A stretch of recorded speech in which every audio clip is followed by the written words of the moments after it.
Aku baru pas tengok filem Voice of Hin Rajab, dan 5 minit pertama movie ni tu,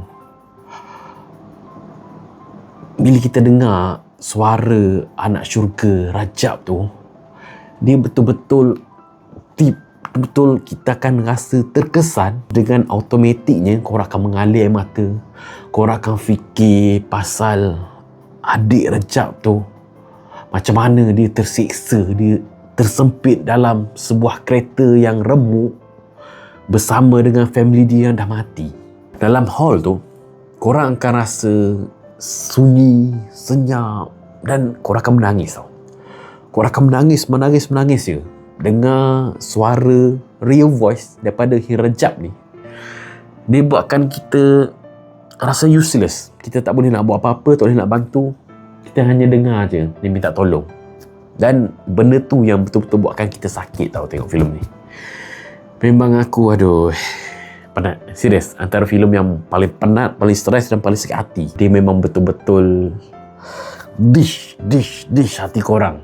Sebab korang dah tahu tau, ni betul-betul berlaku.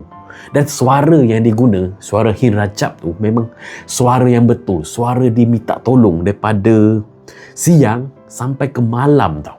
Dia minta tolong, minta rayu, minta orang datang je.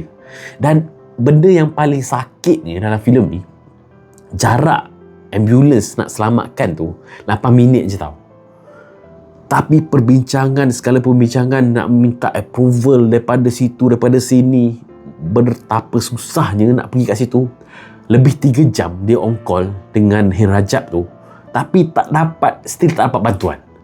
Lepas tu bila dapat pula, macam-macam halangan, macam-macam benda yang korang kena hadapi untuk selamatkan seorang budak ni yang duduk sorang-sorang. Semua orang dah mati dah sampai ke malam.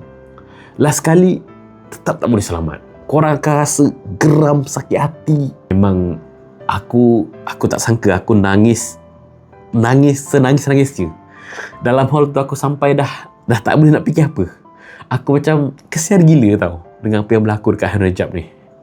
So, memang korang kena tengok guys. Okay?